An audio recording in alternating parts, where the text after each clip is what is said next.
एक व्यक्ति की इलाज के दौरान मौत हुई है इस हादसे में, जैसा कि उत्तम ने बताया, और वहां पर रेस्क्यू चल रहा है। आगे बढ़ते हैं। हाथरस कांड में न्यायिक आयोग की जांच तेज हो गई है और आज हादसे के पीड़ित परिवारों से आयोग के सदस्य मुलाकात करेंगे। इसके अलावा घटना के दौरान मौजूद अधिकारियों के बयान भी दर्ज किए जाएंगे। इस मामले में पुलिस ने अब तक 9 लोगों को गिरफ्तार किया है। न्यायिक आयोग को 2 महीने के भीतर हाथरस कांड की अपनी रिपोर्ट सरकार को देनी है। यूपी के हाथरस में 2 जुलाई को मची भगदड़ वाले केस में भोले बाबा का राइट हैंड गिरफ्तार हो चुका है। हाथरस की कोर्ट ने मुख्य आरोपी देव प्रकाश मधुकर को जेल भेज दिया है।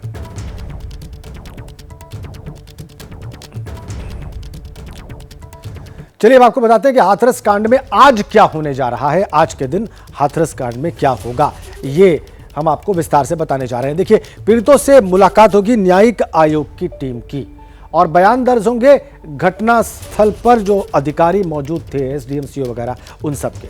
और आपको बताएं, घटना स्थल में मौजूद अधिकारी, एसडीएम, सीओ, इंस्पेक्टर, ये सब इनसे पूछताछ करेगा जांच आयोग और न्यायिक आयोग की टीम इनसे पूछताछ करके इन अधिकारियों से बयान दर्ज करेगी। ये आज होने वाला है। इस पूरे प्रक्रम में आज ये न्यायिक आयोग की टीम करेगी, अधिकारियों से पूछताछ करेगी। तो जो बाबा सूरजपाल अब तक छिपा हुआ था, जिसका पुलिस को सुराग तक नहीं मिल रहा था और न जांच एजेंसी उस तक पहुंच पा रही थी, वो हादसे के 5वें दिन यानी कल सामने आया। उसने चुप्पी तोड़ी और हादसे पर दुख जाहिर किया। लेकिन सवाल यह है कि इतना बड़ा कांड होने के बाद बाबा तुरंत सामने क्यों नहीं आया। सवाल यह भी है कि क्या सेवादार देव प्रकाश मधुकर की गिरफ्तारी के बाद बाबा उसके हर राज का पर्दाफाश होने का उसको डर सता रहा है।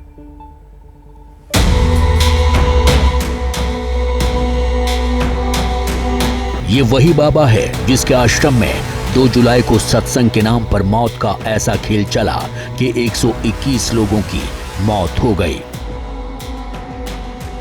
5 दिन के बाद बाबा का मौन टूटा है। बाबा हादसे पर अफसोस जता रहा है। हम 2 जुलाई की घटना के बाद बहुत ही व्यथित हैं। प्रभु हमें बस संगत को इस दुख की घड़ी से उबरने की शक्ति दें। सभी शासन एवं प्रशासन पर भरोसा बनाए रखें। हमें विश्वास है जो भी उपद्रवकारी हैं वो बख्शे नहीं जाएंगे। हमने अपने वकील डॉक्टर एपी सिंह जी के माध्यम से कमेटी के महापुरुषों से ये प्रार्थना की है कि दिवंगत आत्माओं के परिजनों एवं इलाजरत घायलों के साथ जीवन पर्यंत तन से खड़े रहने का आग्रह किया है। लेकिन सवाल बड़ा है कि बाबा 5 दिन तक क्यों चुप रहा, क्यों हादसे के तुरंत बाद सामने नहीं आया। आखिर इतने दिनों तक बाबा कहां छुपा रहा, क्योंकि पुलिस लगातार बाबा को तलाश कर रही थी, लेकिन बाबा नहीं मिला। क्या बाबा सही समय का इंतजार कर रहा था, क्योंकि बाबा ने जो भी बयान दिया पढ़ कर दिया। ऐसे सवाल ये भी हैं, क्या बाबा के बयान की स्क्रिप्ट फिक्स थी। घटना के 90 घंटे बाद बाबा नहीं बल्कि बाबा का एक वीडियो आता है जिसमें बाबा ये कहते हुए नजर आ रहा है कि हम अपने पीड़ित भक्तों के साथ तन मन धन से खड़े हैं। ऐसे में एक सवाल उठना लाजमी है कि बाबा 90 घंटे तक मौन क्यों रहा। क्या बाबा की स्क्रिप्ट फिक्स थी? क्या बाबा सही वक्त का इंतजार कर रहा था? बहुत सारे सवाल हैं, लेकिन इस बीच आपको बता दें कि अभी तक बाबा पर कोई एफआईआर नहीं है। वहीं एक सवाल यह भी है कि बाबा सूरजपाल हादसे से कितनी देर पहले घटना स्थल से निकला था। क्या हादसा बाबा के सामने हुआ था? आयोजन का समापन करके 30 से 35 मिनट हो गए थे, उन्हें मंच से विदा होके समापन होके जा चुके थे। एक तरफ राइट साइड में महिलाएं होती हैं, लेफ्ट साइड में पुरुष होते हैं। असामाजिक तत्वों ने महिलाओं की साइड को टारगेट किया और उधर ही हड़दंब मचा और जिसकी वजह से भगदड़ मची और सबसे अधिक महिलाएं आहत हुई हैं। दरअसल घटना के दिन एटा के टॉल पर बाबा के काफिले का सीसीटीवी सामने आया है। 40 सेकंड के सीसीटीवी में बाबा की पर्दे लगी गाड़ी साफ नजर आ रही है। ये सीसीटीवी फुटेज 2 जुलाई दोपहर 1:59 का है। काफिले में कुल 12 गाड़ियां दिख रही हैं। गाड़ियों की रफ्तार से पता चल रहा है कि हादसे के बाद बाबा कितनी तेजी से निकला। बता दें कि घटना के दिन दोपहर 3 बजे से शाम 4 बजे तक बाबा के फोन की लोकेशन पुलिस को मैनपुरी आश्रम में मिली थी, लेकिन शाम 4:30 बजे बाबा का फोन बंद हो गया। वहीं बाबा के मौन टूटने और सामने आकर बयान देने पर इसलिए भी सवाल उठ रहे हैं कि इस हादसे का सबसे बड़ा किरदार और देव प्रकाश मधुकर दिल्ली से गिरफ्तार हो चुका है। हाथरस हादसे के बाद मधुकर पर 1 लाख रुपए का इनाम रखा गया था। हाथरस प्रकरण में जो एफआईआर में नामजद किए थे देव प्रकाश मधुकर, जिसे मुख्य आयोजक कहा गया था, आज हमने पुलिस को, एसआईटी को और एसटीएफ को यहां दिल्ली से उनके सामने, क्योंकि इलाज करा रहे थे, बुला के सरेंडर कर दिया है। दोपहर में टेक्निकल सर्विलेंस से हाथरस पुलिस को यह जानकारी मिलती है कि सत्संग कांड का मुख्य आरोपी मधुकर दिल्ली में एक निजी हॉस्पिटल में छिपकर अपना इलाज करा रहा है। आनन फानन में हाथरस पुलिस दिल्ली पहुंचती है। ठीक 7:30 पर हॉस्पिटल में दस्तक देती है और वहां इलाज के बहाने छिपा हुआ मधुकर पकड़ लिया जाता है।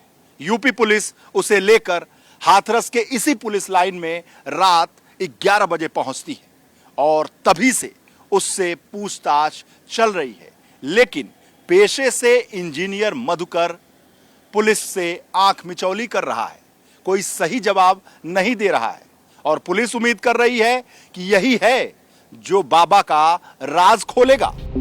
पुलिस को देव प्रकाश मधुकर की तलाश क्यों थी, वो कितना अहम किरदार है, इसे इस बात से समझिए कि वो बाबा सूरजपाल का मुख्य सेवादार है। सबसे बड़ी बात, कार्यक्रम का मुख्य आयोजन करता वही है। सत्संग के लिए 80,000 लोगों की परमिशन मांगी गई थी, लेकिन 2.5 लाख लोग सत्संग में पहुंचे।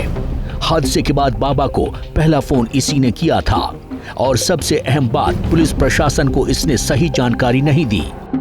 मतलब घटना के दिन क्या हुआ, कैसे हुआ, कैसे 121 लोगों की जान गई, इसका बहुत कुछ मधुकर के बयान पर टिका है।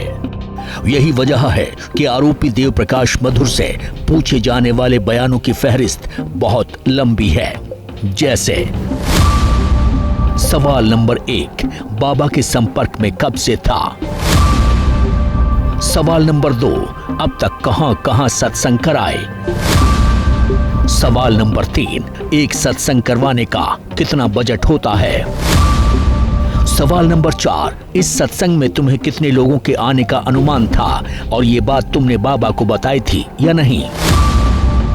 सवाल नंबर 5, तुम्हारे हिसाब से सत्संग में कितने लोग पहुंचे थे। सवाल 6, इस बार सत्संग में चंदा कितना आया और क्या बाबा को इसकी जानकारी दी गई थी। सवाल 7, चंदे का हिसाब किताब कौन रखता है। सवाल 8, सत्संग में भगदड़ कैसे मची।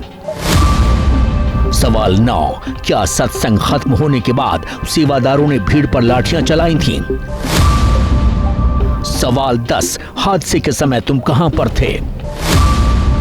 सवाल 11, सत्संग में तुम्हारी तरफ से सुरक्षा में कितने लोगों को लगाया गया था। सवाल 12, सत्संग में क्या तुम्हारे हिसाब से असामाजिक तत्व थे और थे तो क्या तुमने उन्हें देखा था। सवाल 13, क्या तुम्हें भगदड़ के पीछे कोई साजिश दिखती है। सवाल 14, क्या किसी राजनीतिक दल से भी तुम्हारा वास्ता था। सवाल 15, क्या किसी राजनीतिक दल के नेताओं के संपर्क में बाबा था और था तो किस नेता का बाबा के दर पर ज्यादा आना जाना था। सवाल 16, क्या तुम्हारे सुरक्षा कर्मियों ने धक्का मुक्की की थी? सवाल 17, सत्संग खत्म होने के बाद मची भगदड़ की जानकारी तुमने नारायण हरि को कब दी और दी तो बाबा ने तुमसे क्या कहा? सवाल नंबर 18, नारायण हरि भागने के बाद कहां गया, कहां छिपा और अभी कहां है? सवाल 19, हादसे के बाद बाबा और तुम्हारे बीच कितनी बार बात हुई है? सवाल 20, अपनी फरारी के दरमियान तुम कहां कहां छिपे? सवाल 21, तुमने दिल्ली में कहां और किसके यहां शरण ली, किस किस से बात हुई? वो सवाल जो पूछे जाने हैं उसकी पूरी फहरिस्त अभी आपने देखी, वो सारे सवाल अभी हमने आपको दिखाए। जैसे ही घड़ी का काटा दोपहर 2:30 पे आए, बबीता जी का दिल सास बहू साजिश के लिए मचल जाए। और ये है इनकी बहू, पूरे दिन ऑफिस की टेंशन हो जाए गॉन जब ये करें अपना फेवरेट शो फ्री टाइम पे ऑन। इनकी तरह आप भी देखिए अपना फेवरेट शो अपने टाइम पर और डाउनलोड कीजिए एबीपी लाइव ऐप अपने स्मार्ट टीवी पर।